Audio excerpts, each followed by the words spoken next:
हम लोग आधुनिक भारत का इतिहास पढ़ रहे हैं। हम लोग क्या पढ़ रहे हैं? आधुनिक भारत का इतिहास। और हम लोग जिस टॉपिक पर डिस्कस कर रहे थे, उस टॉपिक का नाम था राजा राम मोहन राय और ब्रह्म सभा या ब्रह्म समाज। हमने कल आपको बताया था कि राजा राम मोहन राय जो है ब्रह्म समाज का नेतृत्व जब वो इंग्लैंड जाते हैं तो आचार्य या पंडित रामचंद्र विद्यावागीश को सौंप के चले जाते हैं। और फिर राजा राम मोहन राय की मृत्यु इंग्लैंड में ही ब्रिस्टल में हो जाती है, जहां उनको दफना दिया जाता है। राजा राम मोहन राय के बारे में यह सूचना तक हम पढ़ चुके थे। राजा राम मोहन राय के बारे में मैं चाहता हूं कि और भी कुछ सूचना आपको मैं बता दूं। राजा राम मोहन राय राजा राम मोहन राय राजा राम मोहन राय ने सभी धर्मों का विरोध किया। राजा राम मोहन राय ने सभी धर्म का विरोध किया। जैसे उन्होंने कहा कि जो ईसाई धर्म है और इसमें ईसाई धर्म में जो चमत्कारी कथा है पिता पुत्र और परमेश्वर का, वह उसका उन्होंने तार्किक आधार पर खंडन किया, परसेप्ट ऑफ जीसस लिखा और कहा कि जो न्यू टेस्टामेंट की जो नैतिक संदेश है वो बहुत ही काबिल तारीफ है, उसका प्रशंसा किया और कहा कि न्यू टेस्टामेंट का जो नैतिक संदेश है उसको हिंदू धर्म में शामिल किया जाए। इन सब बातों से लेकर ईसाई धर्म के लोग भी जो है राजा राम मोहन राय के खिलाफ हो गए। राजा राम मोहन राय का धर्म को उन्हीं चीजों को मानने के समर्थन में थे जो तार्किक रूप से सही था। जो अतार्किक था धर्म में उसको वो नहीं मानने के लिए वकालत करते थे। जो तर्कवाद पर आधारित हो, बुद्धिमत्ता पर आधारित हो, वही धर्म की बातें वो स्वीकार करते थे। यही कारण था कि या तो हिंदू धर्म के लोग हों, क्योंकि हिंदू धर्म का में भी इन्होंने मूर्ति पूजा का विरोध कर दिया, अवतारवाद का विरोध कर दिया, पंडित पुरोहितवाद का विरोध कर दिया, बलि प्रथा का विरोध कर दिया। ये सब चीजों का इन्होंने जो है एक सार्वभौम ईश्वर का कल्पना किया। तो इस सब बात से हिंदू धर्म के लोग भी इसे चिढ़े हुए थे, ईसाई धर्म के लोग भी चिढ़ गए और साथ में साथ जो है मुस्लिम धर्म के लोग भी चिढ़े हुए थे, क्योंकि हर धर्म की तर्कपूर्ण बातों को स्वीकार करते थे। इतना इससे यह हुआ कि इनकी मां भी जो है इनका विरोध करने लगी लास्ट में राजा राम मोहन राय का। लेकिन राजा राम मोहन राय निडर व्यक्तित्व के धनी आदमी थे, उन्होंने जो ठान लिया था वो ठान लिए थे। इन्होंने बांग्ला भाषा में एक व्याकरण भी लिखा था,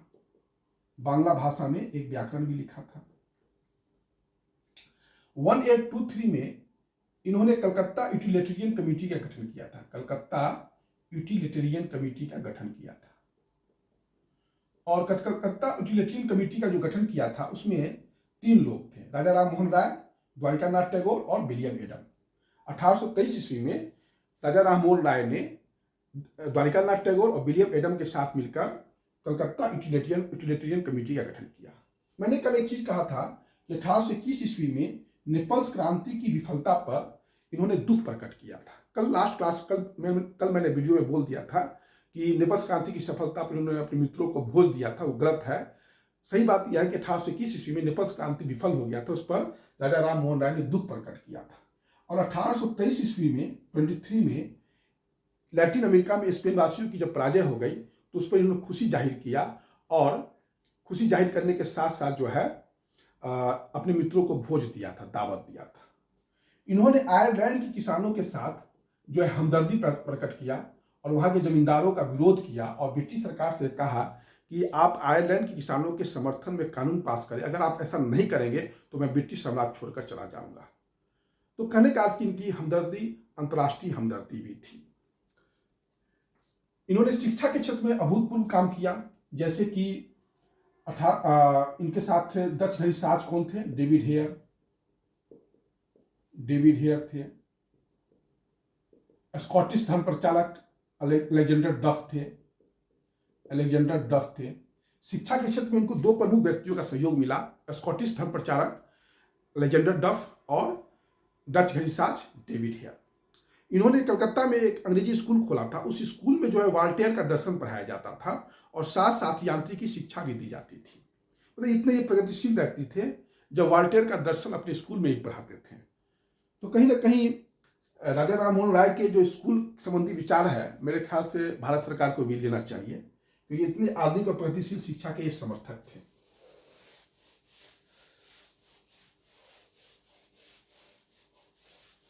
इन्होंने जो है भारतीय पुनर्जागरण का, इनको पिता भी कहा जाता है, इनको भारतीय पुनर्जागरण का पिता कहा जाता है।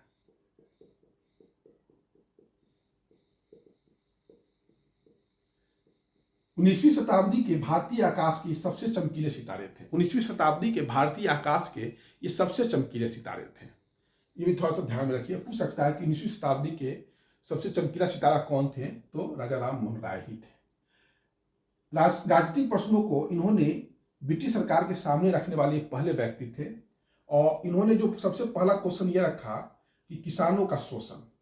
इन्होंने कहा कि बंगाल के जमींदार किसानों का शोषण करते हैं। अस्थायी बंदोबस्त जो आपने लागू किया है 1793 में, उससे ये उसका दुष्प्रभाव यह पड़ रहा है कि किसानों का अधिकतम लगान की राशि फिक्स नहीं है और जमींदार मनमाना किसान से टैक्स वसूल रहे हैं, और इससे किसान जो है शोषण के शिकार हो रहे हैं। तो इन्होंने ब्रिटिश सरकार से कहा कि अस्थायी बंदोबस्त का फायदा तभी किसानों को मिलेगा जब किसानों को अधिकतम लगान की राशि फिक्स कर दिया जाए। यह इनका डिमांड था। दूसरा डिमांड यह था कि जो लखीराज भूमि है, लखीराज भूमि का अर्थ हुआ कि टैक्स फ्री जो लैंड है उस पर जो आप टैक्स लगा दिए हैं उसको आप बंद कीजिए। जैसे मेला की जो जमीन होती थी, चाहे हाट लगाने की जमीन होती थी, उस पर भी सरकार ने टैक्स लगा दिया था। तो इस सब का इन्होंने विरोध किया था। तीसरा जो है इंपॉर्टेंट चीज कि इन्होंने कहा कि जो ब्रिटिश ईस्ट इंडिया कंपनी का भारतीय व्यापार पर जो एकाधिकार है उसको अब समाप्त कर दिया जाए, इन्होंने डिमांड किया था। और ब्रिटिश भारतीय निर्मित वस्तुओं का जो निर्यात होता है उस पर ब्रिटिश सरकार काफी कुछ टैक्स लगाते हैं, उसको कम करने के लिए कहा। उन्होंने भारतीय जो प्रशासन है, चाहे सेना है, चाहे न्याय है, उसमें उच्च पद भारतीयों को देने का मांग किया राजा राम मोहन राय ने। राजा राम मोहन राय अंग्रेजी शिक्षा के समर्थक थे, लेकिन साथ साथ वह ऐसी बात नहीं थी कि अंग्रेजी शिक्षा के साथ साथ वह जो है प्रादेशिक भाषाओं के विकास के लिए भी काम करते। जैसे उन्होंने बांग्ला में एक व्याकरण भी लिखा था। वो स्त्री के अधिकारों के लिए बहुत बड़े समर्थक थे। वो चाहते थे कि स्त्री को संपत्ति में अधिकार मिले। सती प्रथा का इन्होंने काफी विरोध किया। आपको मैंने पहले क्लास में बताया भी था कि 1829 में लॉर्ड विलियम बेंटिक जो गवर्नर जनरल था, उसके सहयोग से जो है धारा अधिनियम 17 द्वारा जो है सती प्रथा को प्रतिबंधित करवाया इन्होंने बंगाल में। बाद में वो पूरे भारत में लागू हुआ। स्त्री को संपत्ति और शिक्षा का अधिकार देने की भी इन्होंने वकालत किया। उसके बाद इन्होंने कहा कि कार्यपालिका को विधायिका से पृथक करो, कार्यपालिका को विधायिका से पृथक करो, ये डिमांड करने वाले थे। बाद में भारतीय संविधान में नीति निषेधक तत्व में ये देखने को हमको मिलता है। उसके बाद अगर हम देखते हैं कि जो ज्यूरी सिस्टम, न्याय में ज्यूरी सिस्टम लाइए, मतलब एक से ज्यादा न्यायाधीश बैठे और कहा कि भारतीय और यूरोपीय मामला का जो न्याय हो वह समान जज करे। ये नहीं कि यूरोपीय मामलों में जो है यूरोपीय जज देख रहे हैं और भारतीय मामलों में भारतीय जज देख रहे हैं या ब्रिटिश जज देख रहे हैं, ऐसा नहीं। दोनों का जो न्याय हो एक ही व्यक्ति करे, वो भारतीय जज हो। इसमें मतलब भेदभाव, न्याय में भेदभाव नहीं किया जाए। तो ये सब इनका कुछ डिमांड था जो इन्होंने सबसे पहली बार उठाया था राजा राम मोहन राय ने।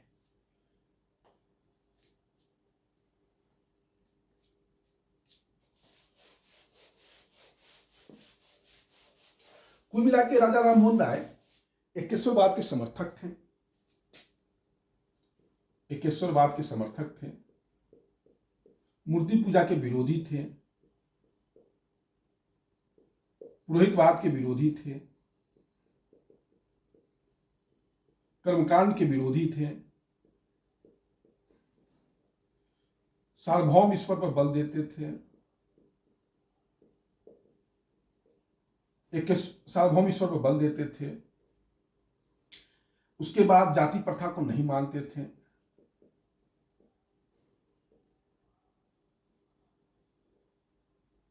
स्त्री की जो समानता की बात करते थे। तो ये सब जो है, आप मानवतावाद की बात करते थे, तर्क बुद्धिवाद की बात करते थे,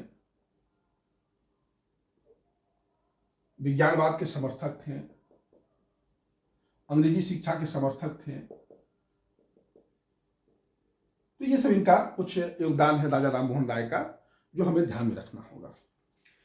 अब हम आते हैं, राजा राम मोहन राय की जब मृत्यु हो गई और रामचंद्र विद्यावागीश ने उसका नेतृत्व कुछ दिनों तक संभाला, लेकिन उसके बाद एक इंपॉर्टेंट पर्सनालिटी ब्रह्म समाज का कार्यभार संभालते हैं। उनका नाम है देवेंद्रनाथ टैगोर। राजा राम मोहन राय रामचंद्र विद्यावागीश के बाद जो है ब्रह्म समाज का नेतृत्व संभालते हैं देवेंद्रनाथ टैगोर। देवेंद्रनाथ टैगोर जो है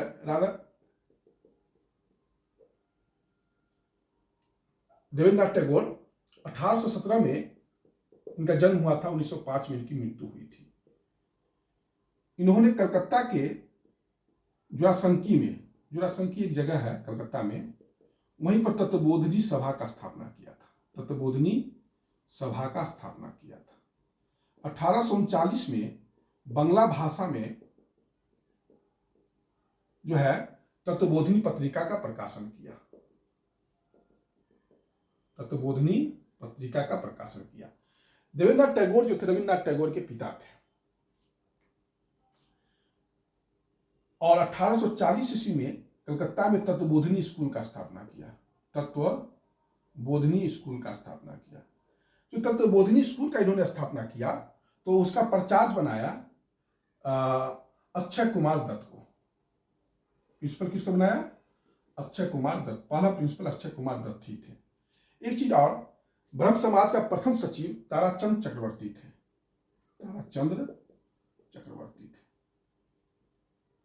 1843 में इन्होंने ब्रह्म समाज का नेतृत्व संभाला और राजा राम मोहन राय के जो विचार थे उसको इन्होंने फैलाना शुरू किया। ये भी जो थे राजा राम मोहन राय के ही पथ पर चलना चाहते थे। और कुछ जो है, अब जो है ब्रह्म समाज की संस्थाएं पहले बंगाल तक ही सीमित थी, लेकिन अब जो है संयुक्त प्रांत में भी खुले, मद्रास में खुला और पंजाब में खुला। इस सब क्षेत्रों में भी जो है अब ब्रह्म समाज की संस्थाएं खुलने लगी। पहले सिर्फ जो है बंगाल तक ही सीमित था, लेकिन अब जो है खुलने लगा। इसी समय देवेंद्रनाथ टैगोर की मुलाकात हुई केशव चंद्र सेन से। केशव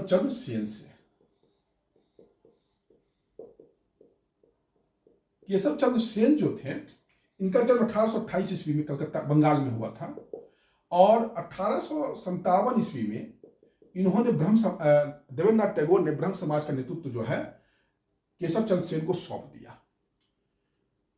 और केशव चंद्र सेन ने क्या किया, ब्रह्म समाज को एक अखिल भारतीय स्वरूप देना चाहा। मतलब उसका जो है, जो बंगाल तक सीमित था, उसको पूरे भारत में वो फैलाना चाहते थे केशव चंद्र सेन। इसी बात को लेकर देवेंद्रनाथ टैगोर से इनका मतभेद हो गया। तो 1865 ईस्वी में जो ब्रह्म समाज में फूट पड़ गया और दो भाग में बट गया। केशव चंद्र सेन ने भारतीय ब्रह्म समाज की स्थापना कर दिया, और जो देवेंद्रनाथ टैगोर का जो गुट था उसको आदि ब्रह्म समाज कहा गया।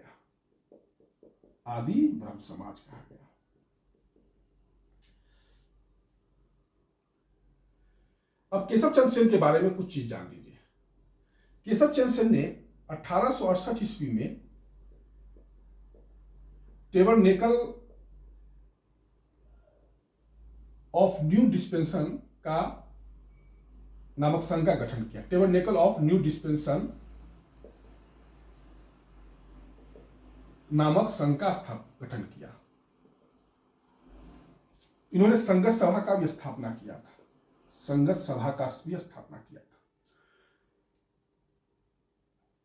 केशव चंद्र सेन ने संगत सभा का स्थापना किया था। सुलभ समाचार का प्रकाशन किया, सुलभ समाचार। और इंडियन मिरर पत्रिका का भी संपादन केशव चंद्र सेन ने ही किया था। इंडियन मिरर पत्रिका, सुलभ समाचार और इंडियन मिरर पत्रिका केशव चंद्र सेन ने ही निकाला था। और तत्वबोधिनी पत्रिका की एक खासियत है, वो मैं यहाँ पर डिस्कस कर देता हूँ, कि भारतीय अतीत का सुव्यवस्थित अध्ययन अगर किसी पत्रिका ने सबसे पहले शुरू किया तो तत्वबोधिनी पत्रिका ही है। बहुत अच्छा पत्रिका तत्वबोधिनी, उसमें भारतीय अतीत का बहुत अच्छा वर्णन किया गया है तत्वबोधिनी। और मेरे ख्याल से यही लगता है कि रविन्द्रनाथ टैगोर पर भी शायद तत्वबोधिनी पत्रिका का बहुत बड़ा प्रभाव रहा होगा। तब वो इतने बड़े जो है गीतांजलि वगैरह जब लिखे हैं, चाहे बहुत सारी कहानियां उपन्यास, तो इसके पीछे कहीं ना पिता का संस्कार पुत्र में, आप कह सकते हैं कि पिता का चेतना पुत्र में अवतरित हुआ। सुलभ समाचार, इंडियन मिरर, संगत सभा, 1868 ईस्वी में टेबरनेकल ऑफ न्यू डिस्पेंसर नामक संघ का स्थापना किया। 1870 ईस्वी में ही चले जाते हैं इंग्लैंड में हिंदू परिचर्चा में भाग लेने जाते हैं, और फिर जब वहां से लौट के आते हैं तो इंडियन रिफॉर्म एसोसिएशन का गठन करते हैं। इंडियन रिफॉर्म एसोसिएशन का गठन करते हैं।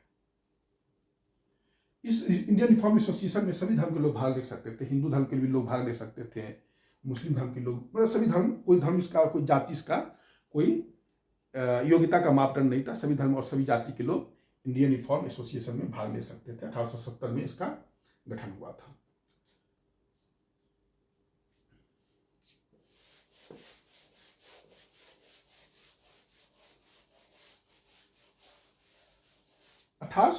में ब्रिटिश सरकार ने एक एक्ट लाया। उस एक्ट का नाम है नेटिव मैरिज एक्ट।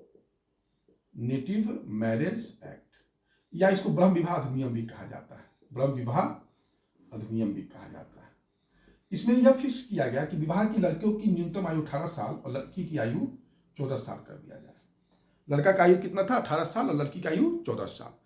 तो केशव चंद्र सेन ने क्या किया? अपनी 13 वर्षीय पुत्री का विवाह कूच बिहार के महाराजा से कर दिया। 14 साल हुआ नहीं था, 1 साल कम था। 1 साल रुक जाते हैं, 1 साल के बाद शादी करते हैं, लेकिन केशव चंद्र सेन ने 13 साल में अपनी बेटी का शादी कूच बिहार के महाराजा से कर दिया। इस बात से लेकर भारतीय ब्रह्म समाज के जो अनुयायी थे उसमें मतभेद पैदा हो गया, और 1878 ईस्वी में भारतीय ब्रह्म समाज में जो है मतभेद, विभाजन हो गया, और उसमें जो है साधारण ब्रह्म 1878 ईस्वी में साधारण ब्रह्म समाज का स्थापना हुआ। साधारण ब्रह्म समाज का स्थापना हुआ 1878 में। इसमें आनंद मोहन बोस थे और शिवनाथ शास्त्री थे। साधारण ब्रह्म समाज में आनंद मोहन बोस और शिवनाथ शास्त्री थे, ये 2 लोग इसमें शामिल थे। तो यही आपका ब्रह्म समाज के बारे में जानकारी।